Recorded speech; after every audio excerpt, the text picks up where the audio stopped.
This recipe was given to me by my friend Mandy, and I've adapted it a little bit. You need self-rising flour and regular flour, chicken bouillon, chicken, I used rotisserie here, an onion, if you can eat onion, maybe, evaporated milk, very important, and salt and pepper. I start by getting a medium saucepan, well, pretty large saucepan, heated up, and I'm going to be dicing my onion. You want oil in the bottom of the pan, and you're going to chop onion, if you can eat it, to small little pieces and saute.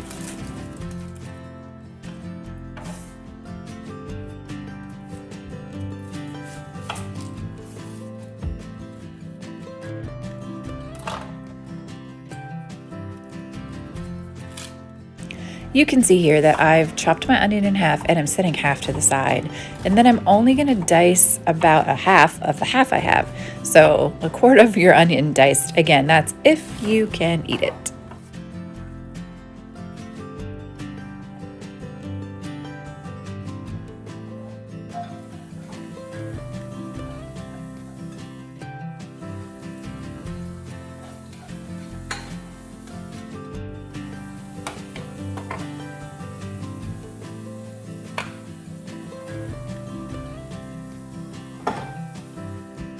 You're going to saute your onion until it gets translucent. Mine was picking up a little bit of color here.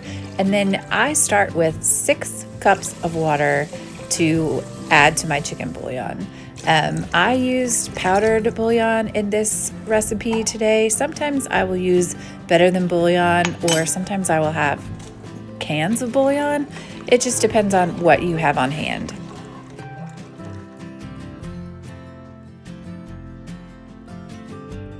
So making the dumplings is probably the most technically challenging part of this whole recipe. You need 1 cup of all-purpose flour and 1 cup of self-rising flour. The self-rising flour is important. I have never tried to make it without the self-rising flour, so I don't know if there are good substitutions for that.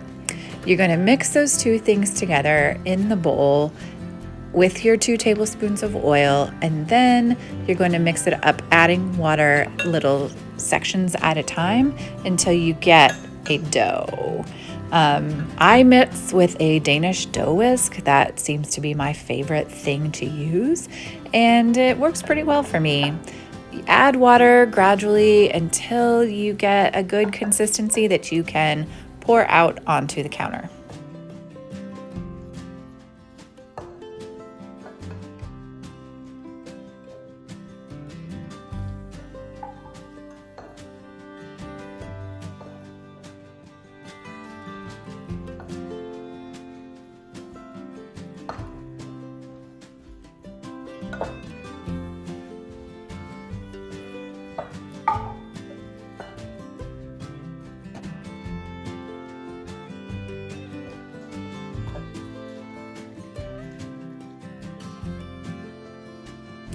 I have cleaned my counter off really good here, and now I'm going to sprinkle flour on it so that my dough does not stick.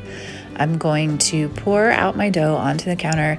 First, I'm going to flatten it out a little bit with my hands, and then I'm going to get my rolling pin involved. You want to roll it fairly thin because the dumplings do puff up in the water, and I think that's the whole purpose of the self-rising flour. So they will puff up, so you kind of want to roll it out fairly thin.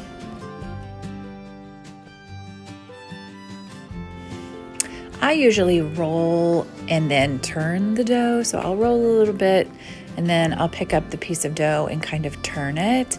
And that's something I've kind of kept from my art teacher days when I've been rolling clay. So I used to teach my students roll, roll, roll, flip and turn. So I'm going to roll, and then I'm going to pick it up and kind of get some more flour underneath, turn the direction, roll a different way until I get the size that I want. It's going to be a fairly large size kind of pizza. You don't need to worry about having, a ridge around the edge to make pizza crust, but you do want to roll this pretty large. I use a pizza cutter to cut my dough.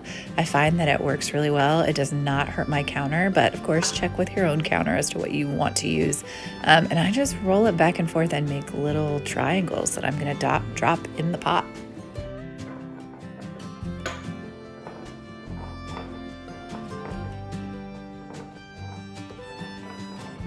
Once I'm done using the pizza cutter to divide up all the dough, I'm going to use a bench scraper to lift the pieces up, and then I drop them into the pan. I kind of sprinkle them with my hands to separate them. Your broth should hopefully be simmering or boiling at this point, and you're just gonna drop all the things in. And here in a second, you're about to see my dog. She was begging for chicken. She can always smell the chicken. And my husband was helping me video here. And so he thought it would be cute to show her little face. And so here she is wandering into the kitchen. And there you go. Meet Brinkley, the golden retriever, who knows when there's chicken in town. So your rotisserie chicken, or at least my rotisserie chicken, was already shredded. My husband likes to do that job. And he, I just drop it in there and let it warm up.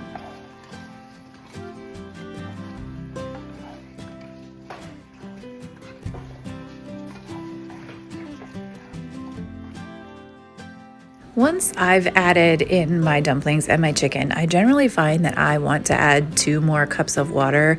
The broth has reduced a little bit, and the dumplings, as they pop up, are absorbing the water. So I generally add a little bit more water at this point.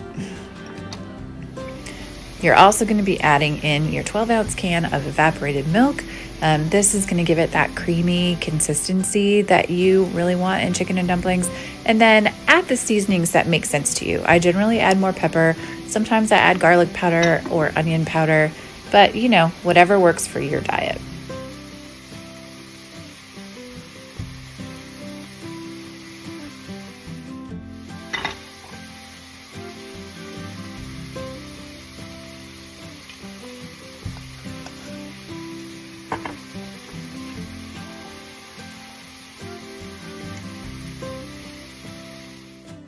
Okay, so the last step is to taste and then adjust your seasonings. Do what works for you. If you want more pepper, add more pepper if you can handle that. It turned out really well, and my family ate it up, which is why I forgot to take a picture until there was just a little bit left in the pan. Oops, enjoy.